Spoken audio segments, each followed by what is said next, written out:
اللهم إني أعوذ بك من قهر الرجال. الله يرحمك يا أحمد يا رفعت، صدقت يا رسول الله. عرفتوا قهر الرجال بيعمل إيه؟ إيه اللي حصل مع أحمد رفعت؟ كل الكلام وضحه لنا امبارح الإعلامي المحترم إبراهيم فايق. الموضوع باختصار شديد جدا، كان رئيس نادي فيوتشر ساعتها النائب أحمد دياب. عمل ايه بقى؟ نادي فيوتشر كان مسافر ليبيريا علشان خاطر يلعب في افريقيا، والله يرحمه احمد رفعت كان لسه موجود تحت التجنيد، فلازم يطلع له تصريح سفر لانه تحت التجنيد، فبيطلع له تصريح سفر من وزارة الشباب والرياضة، بعد كده بيروح يوديه التجنيد علشان يصدق عليه. الجواب ده بيطلع من وزارة الشباب والرياضة ان البني ادم ده رايح يمثل مصر في الرياضة الفلانية، وبعد كده بتصدق في التجنيد وبيسافر. غير كده هو ما ينفعش يسافر، ممنوع من السفر. لحد كده حلو. عمل ايه بقى النائب المحترم؟ راح طلع تصريح من وزارة الشباب والرياضة ان هو رايح مسافر ليبيريا.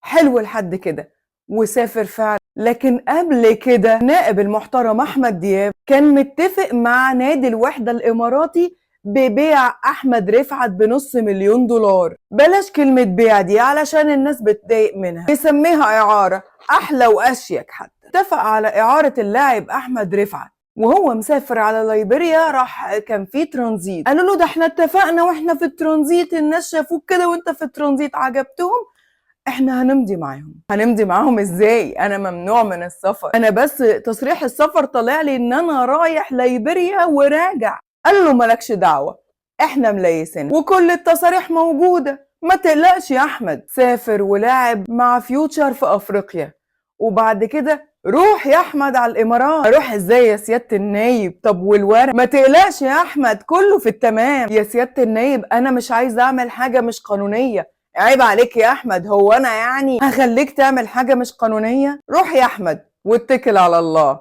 واحنا عارفين كل حاجة. راح سيادة النائب مطلع تصريح لاحمد رفعت بالمعايشة في نادي الوحدة الاماراتي 3 شهور. اولا المعايشة حضرتك بتبقى تحت سن 20، وسن احمد رفعت 30 ونص. تاني حاجة عقد الاعارة في نادي الوحدة الاماراتي بسنة مش ب3 شهور، فطبعا احمد رفعت في الحالة دي بيعتبر هارب من التجنيد. باختصار كده اتسلم تسليم اهالي. يعني انا مش بسألكوا الموقف بتاعي ايه وتقولوا كله في التمام كله في التمام ومنيمني. طب انا دلوقتي تحت طائلة القانون هعمل ايه؟ ملناش فيه. والنائب المحترم طلع مع ابراهيم فايق امبارح بيوضح موقفه وبيقول ده انا كنت جايب له التصريحات، انا ماليش دعوة، انا ماليش فيه، انا موقفي سليم. وقاعدين يسألوه طالما موقف حضرتك سليم هو ليه احمد رفعت كان تحت طائلة القانون؟ بيقول لهم معرفش ماليش دعوة، المهم ان انا في السليم. جابوا له حد من وزارة الشباب والرياضة بيقول المسؤول الاول والاخير هو رئيس النادي او ادارة النادي، ووزارة الشباب والرياضة ملهاش اي دعوة بالموضوع ده.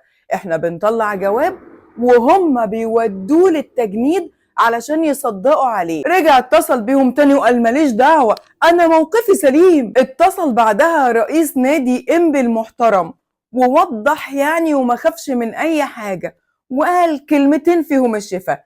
المسؤول الاول والاخير عن الموضوع ده هو ادارة النادي، متمثل في النائب احمد دياب، ان هو كان رئيس النادي ساعتها. الموضوع سهل وبسيط يا باشا، حضرتك مسؤول مسؤولية كاملة عن اللي حصل لأحمد رفعت، وده كان واضح قدامنا كلنا ومش مستنيين تفسير. الولد يا عيني بعد كده ما بقاش عارف يعمل ايه ولا يروح لمين، تفكير شغله ليل ونهار، هو انا هيحصل فيا ايه؟ كان محطوط تحت ضغط نفسي رهيب لحد ما ربنا ريحه خالص. الله يرحمك يا احمد يا رفعت ويصبر اهلك. ربنا جعل في احمد رفعت معجزة. احمد رفعت كان راح فيها من ساعتها وقلبه وقف ورجع للحياة تاني علشان يقول المسؤول اهو. يا ترى بقى المسؤول هيتحاسب؟ انا عندي سؤال بسيط لأي حد كان بيتدخل من قريب او من بعيد في مشكلة احمد رفعت، انت امبارح كنت عامل ازاي؟ امبارح صحيت من الصبح عادي كده، بصيت لقيت الخبر